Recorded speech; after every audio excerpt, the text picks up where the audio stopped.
Hola gente, ¿cómo les va? Hoy voy a traer una creepypasta del Chavo del 8, espero que se encuentren bien, suscríbanse para traer más vídeos. Y saluden a mi amigo Diego, va a estar en los comentarios. Bueno, sin más que decir, empecemos. La verdadera historia del Chavo del 8. El Chavo del 8 sin duda es una de las series más populares de América Latina. En México aún sigue cautivando a multitud de generaciones. Y es que la serie tiene un encanto especial, con personajes notables y divertidos que han hecho y hacen reír tanto a niños como a adultos. Sin embargo, hay quienes ponen en duda la inocencia detrás de este inofensivo humor. Lea esta historia y asegura que el Chavo del 8 no es lo que parece.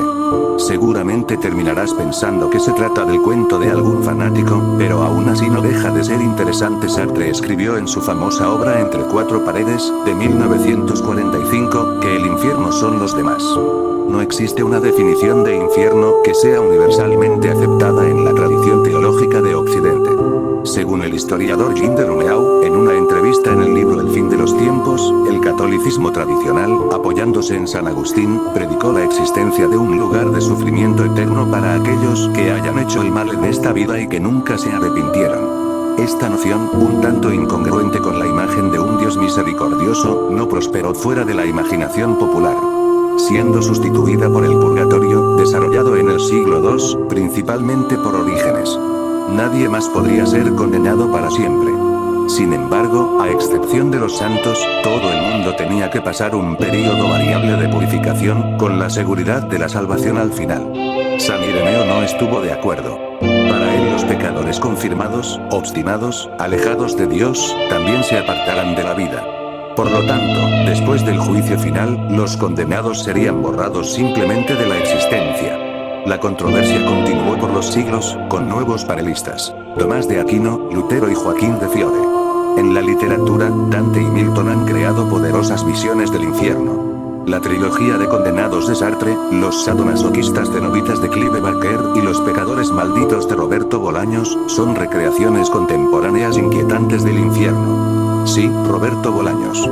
Me refiero al actor, escritor y director mexicano Roberto Gómez Bolaños, conocido casi en la exageración perdonable de Chespirito, o Pequeño Shakespeare de México. Él es el creador de una de las más sutiles, brillantes y temibles representaciones del infierno en cualquiera de las artes. El Chavo del 8, el programa de televisión, como enseñó Baudelaire, el mayor truco del diablo es convencernos de que no existe. Podemos concluir que ese mismo diablo no vendrá a presentar a sus dominios a través de estereotipos: la oscuridad, el fuego, tridentes, lava.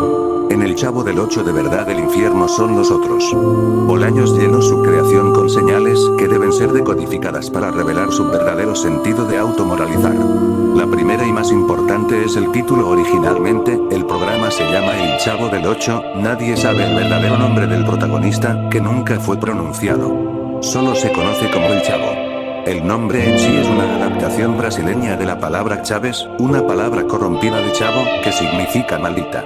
Es cierto que un niño, o chavo, es aquel que hace maldades. Le trastoca el orden de lo que es moral y socialmente aceptado como correcto. En la interpretación libre, el chavo es un pecador. Por lo tanto, la serie trata de pecados. No de pecados mortales, de lo contrario sería muy difícil que los personajes generaran simpatía, sino de pecados capitales. Contrariamente a lo que muchos creen, el protagonista no vive en un barril, sino en la casa con el número 8. Estando huérfano y sin hogar, fue recogido por una mujer mayor, que nunca fue mostrada, y que tal vez no exista. Si la muerte existiera de forma material, el número 8 estaría sutilmente asociada a ella. Solo se tiene que voltear el número 8 y se obtiene el símbolo de infinito. La muerte es infinita, porque no hay vida antes de la vida y después de la vida se pasa de nuevo a su estado anterior. La vida puede ser medida por el tiempo, antes y después es por definición, infinita. Nada infinito, gracia infinita, purgación infinita. Esta vecindad del Chavo no es más que un pedazo de infierno, especialmente preparado para recibir a sus invitados, muertos y condenados en el juicio final. Una variante cómica de Entre cuatro paredes, donde 2 mujeres y un hombre, además de un mayordomo, donde el Sartre comunista no tuvo en cuenta el carácter representativo de la clase proletaria. Se ven obligados a soportarse unos a otros para la eternidad, en un ciclo interminable de acusaciones y violencia. No es difícil imaginar la escena. La Chilindrina molesta a Kiko y le hace pensar que su padre es el agresor. Desconcertado llama a doña Florinda, quien descarga toda su rabia en don Ramón. Mismo que después descarga su coraje en el Chavo, y este a su vez agrede al señor Barriga, que llega a cobrar la renta a la vecindad. Mientras tanto, el profesor Girafales, ardiendo de deseo, llega a beber café, con un ramo de rosas en su regazo, sin sospechar la causa, motivo, razón o circunstancia de tanta repetición.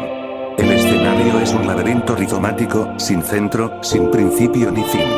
Afuera de la vecindad hay una calle estrecha que conduce a un parque, a un restaurante y a un pequeño salón de clases.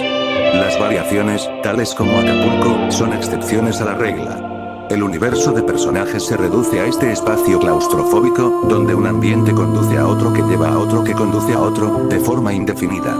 Los pecados cometidos en la vida son evidentes en sus características, miedos y frustraciones. El Chavo, siempre con hambre, ha cometido el pecado de la gula.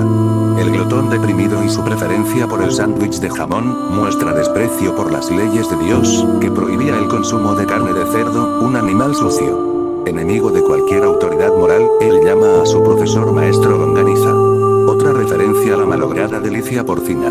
Don Ramón, que trabaja en exceso para no trabajar después, cometió el pecado de la pereza. Permanentemente requiere redoblar los esfuerzos de escape, para no pagar los indefectibles 14 meses de renta. Estos nunca se convierten en 15 meses, lo que indica que el paso del tiempo está suspendido. No es necesario recordar que 7 más 7 es igual a 14 y que, en la tradición de Cristo, 70 por 7 simboliza el infinito. De manera similar al 8, el signo de suma se convierte en multiplicación. Dios habita en los detalles.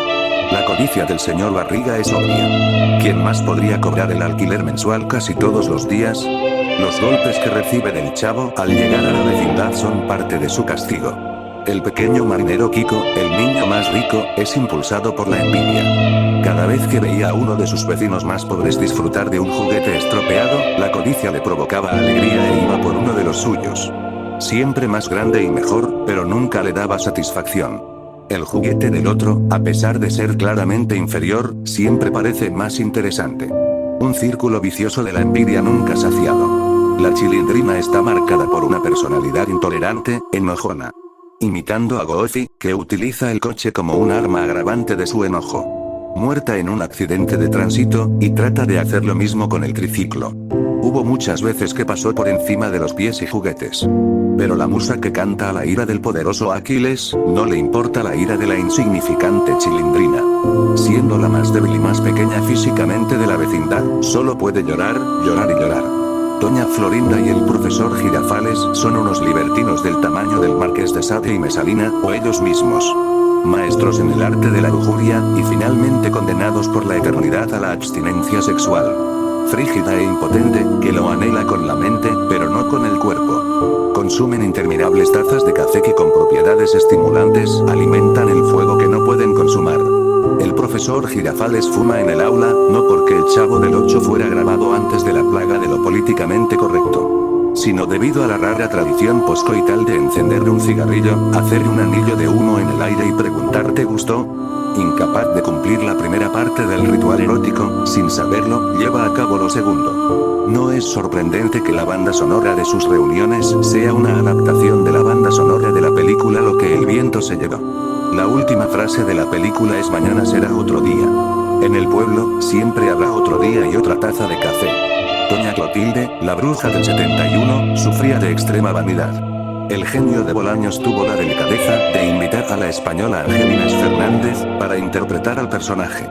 Una vez más el signo de una condenación eterna aparece. 71 no es más que 7, más 1 es igual a 8. Doña Clotilde era dueña de una mascota, significativamente llamada Satanás, llama la atención sobre otro elemento importante. La presencia de varios demonios vagando en la vecindad.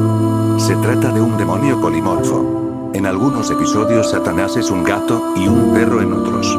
A diferencia de la paradoja pato-conejo de Jastrow, Wittgenstein y Thomas Kuhn, que servía para el desenvolvimiento de la razón, el gato-perro es una representación de la mística, el perro en persona.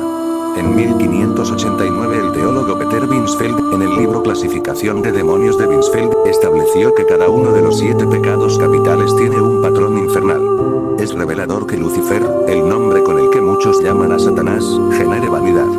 Los otros son la generación de la lujuria Asmodeo, Belcebú la gula, la avaricia Mamón, la pereza Belcegor, Amón la ira y la envidia Leviatán. No nos engañemos, ellos rodean la vecindad constantemente para promover el desorden, el dolor y la tentación. Si el gato perro Lucifero Satanás ayuda a difundir el rumor de que la señora Clotilde es una bruja. Parece obvio que la bella muchacha Patty y su tía Gloria son Belcebú y Belcegor transformados en súcubos. Demonios de sexo femenino, preparados para atizar el apetito del chavo y despertar a don Ramón de su sillón. A su vez, el galán de las novelas Héctor Bonilla, quien visitó la vecindad, es nada más que Asmodeo en forma de incubo. Demonio de sexo masculino, con la misión de romper la relación de la pareja de libertinos castrados. Ñoño es Mamón, instigando a su avaro padre a gastar en exceso. Popis es Amón, incrementando la ira desconcertante de la chilindrina con su inutilidad. Godínez es Leviatán, avivando la envidia de Kiko, con sus respuestas certeras e involuntarias al maestro Longaniza. Los personajes de poca relevancia, como Doña Nieves, Señor Hurtado, los jugadores de yo-yo, los estudiantes anónimos de la escuela, los clientes del restaurante, el personal del parque, la fiesta de la buena vecindad y otros complementos, son entidades demoníacas más pequeñas, que funcionan para crear la ilusión de normalidad. De hecho, los que frecuentaban la vecindad parecen atrapados de su condición.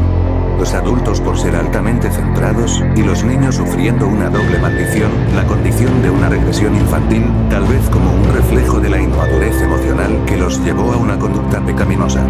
Mientras que muchas personas sueñan con tener la experiencia de la madurez en un cuerpo joven, ellos se quedaron con el cuerpo que poseían a la hora de la muerte, pero no con su experiencia.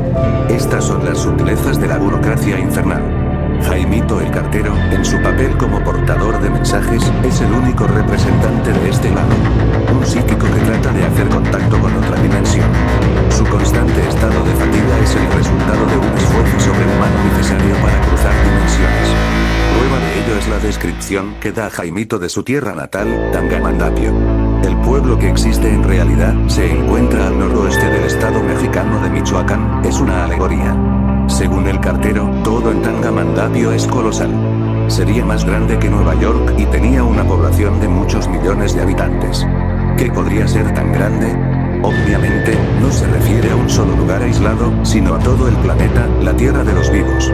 Las cartas que está llevando son psicográficas y la bicicleta que nunca deja es más un amuleto, al estilo del origen.